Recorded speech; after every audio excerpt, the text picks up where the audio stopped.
Здраво, ова е 178-то издание на Видеологија со Златко Јелевски, дигитален краток осврт за актуелни филмски остварувања, односно спонтана критичка анализа која е збир на први впечатоци илустрирани со подвижни слики. На денешниот репертоар е This is not a burial, it's a resurrection на Лемоханг Джеремаја Мозесе, во кој станува збор за Мантоа, 80 годишна вдовица, глумена од Мери Твала, која наоѓа нов порив за живење, кој што ја пламнува душата за да демонстрира непокори пркос, кој ќе биде за пример во незината заедница, кога на незиното село ќе му се закани прелоцирање поради градење на брана. Ликот на Мантоа поминува низ еден корпус на значителна трансформација на емотивно рамниште, затоа што ја запознаваме како тажин над починатиот син и соочувајќи се врз заканата за одземање на домот, која ја врзува со него, таа решава да го канализира гневот во борба за зачувување на селото со истрајност и стоицизам. Овие чинители се елаборирани во самиот километарски наслов на делото, со императив да се врши експликација на чинодејствието. Факторите за настанување на конфликтот се однесуваат на поместувањето на гробовите. Поплаките кои никогаш нема да ги добие министерот не се доволни именители за приложување на настанатата неправда, па затоа Мантоја ги радикализира средствата кои ги употребува за изведување на незиното незадоволство преку протест, иако секоја ноќ се дотерува како подготовка да биде повлечена од смртта во сон. Селаните можеби не ја поседуваат земјата, но во неа се закопани членовите на нивните фамилии, и Мантоа има намера да заврши во неа покрај нив и нема да дозволи некој да го узурпира тој незин тестаментален аманет. Неа ја врзуваат спомените, сеќавањата од случувањата кои се одвивале во селото. Љубовта и грижата на Атиче за пчелите во медена земја тука е еквивалент на љубовта на Мантоа кон цветовите и грижата за останатите селани. Во корелација со одминатиот живот, за кој немаме дополнителен флешбек, филмот се послужува со преданија и псалми. Комична е сцената во која писмениот свештеник се обидува да кореспондира со властите преку протестното писмо, но иако неговите соселани сакаат нивниот исказ да е лаконски, во кој ќе биде содржан револтот и бесот, тој одлучува да романтизира, односно да пишува неваре создава музика, танц, тоест да ги разубавува зборовите, искажувајќи го нивното задоволство и љубов кон парчето земја над кое престојуваат. Сепак, филмот допира до човечката потреба за припаѓање во заедницата и присилната миграција. Филмот допира и до еколошките фактори, посебно во сцените во кои самите жители го збираат отпадот, кој ги има покриено гробиштата, правејќи ја поврзаноста на ликовите со природата непореклива. Мантоа не се носи добро со промените, кои доаѓаат и си одат, нали годишните времиња, како што ќе посочи свештеникот. Таа не сака да се адаптира на новите времиња, затоа што за неја тие немаат значење, туку бара смисла во смртта на блиските, за умирањето да не биде залудно. Таа е дури подготвена да си купи собствен гроб, почивалиште во кое ќе се гнезди во подземјето, станувајќи уште еден корен од кој ќе никне некое ново предание, порејќи се да не бидат преплавени гробовите. Несомнено дека Мантоа е трн во око на властите, кои се подготвени да го одземат тоа што и е преостанато во животот, само за да ја скротат незината нарав.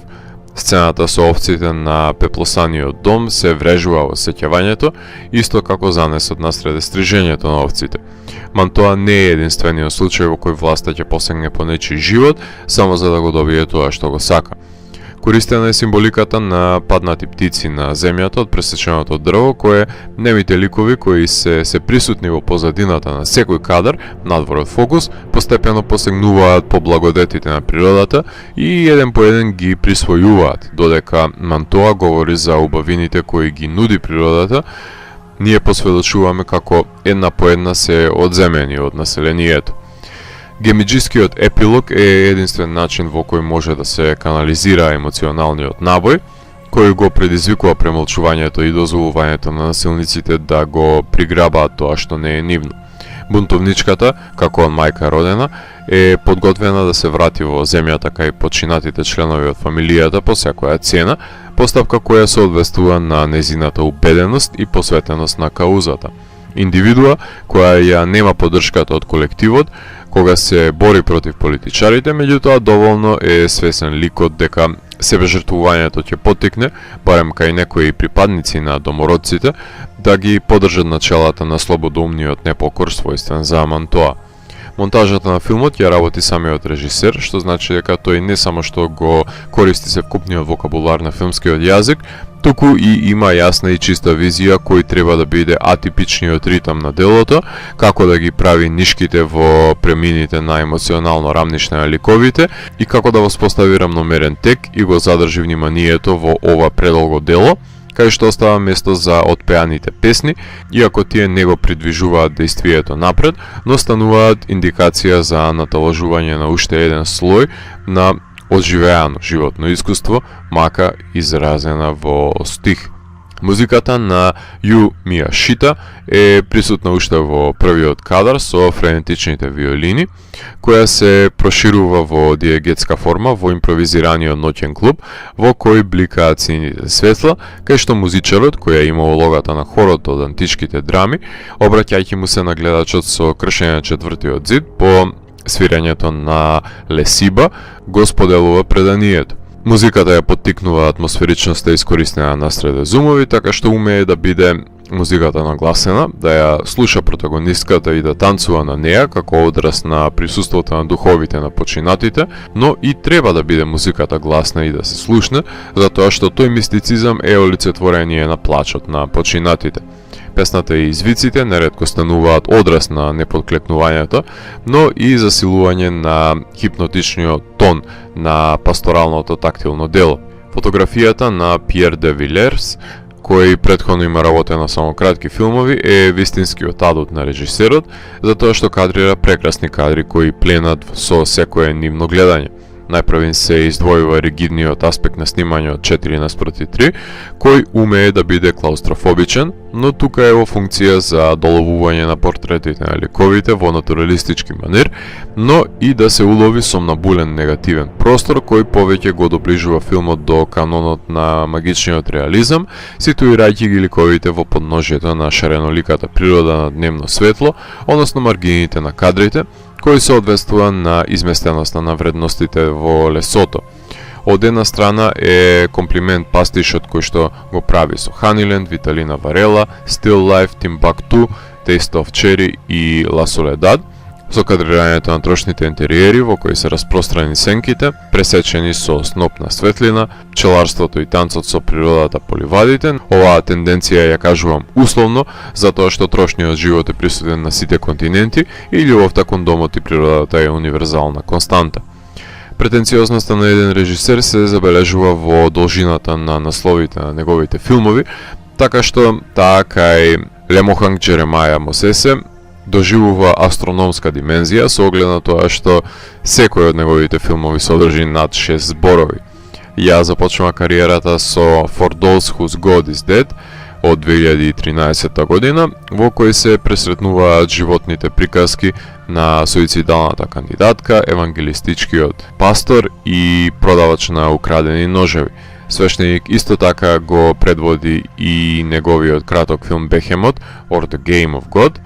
а непокорот и истрајноста е воочлив и во протагонистката на краткиот Мосонгоа од 2014 година. Во 2019 година го снима документарниот Mother, I Am Suffocating, This is my last film about you, филм за женскиот Исус, кој секој ден со себе го влечка крстот на грбот во лесото, прикажано од денешна перспектива на екзил во Берлин, така што од скромната филмографија можеме да заклучиме дека филмовите на Лемоханг ги предводат силни протагонистки со непоколебливи убедувања, кои се подготвени и животот да го дадат само за да ги совладаат ветерниците кои го нагризуваат општеството во лесото. Африка покрај филмот на Мозесе со Night of the Kings и You Will Die at 20 понуди квалитетни артхаус остварувања оваа година. Недостатоците се должат на преголемата контрола и едностранност во обликувањето на делото од страна на режисерот, кој го натрупува симплифицираното действие со разновидни песни кои не го продлабочуваат значењето, но се компоненти кои го отсликуваат духот на народот, кој има одговорност за бранење на родното огниште и татковината. Колку и да побудува сличност на визуелен план со останатите дела, толку има и авторски својрачен потпис во користењето на широката лепеза на филмскиот јазик, давајќи му заумна димензија на делото. Својата премиера ја имаше на Венецијанскиот филмски фестивал во 2019 година, а минатата година беше прикажан на Санденс, кај што ја добива специјалната награда од категоријата на светските играни филмови, а потоа играше на фестивалите во Ротердам, Гетеборг, Тајпеј, Рејкјавик, Атина, Москва и ширум светот, станувајќи првиот представник на Лесото во категоријата за интернационален Оскар, кој за жал не се доближи ниту до кратката листа.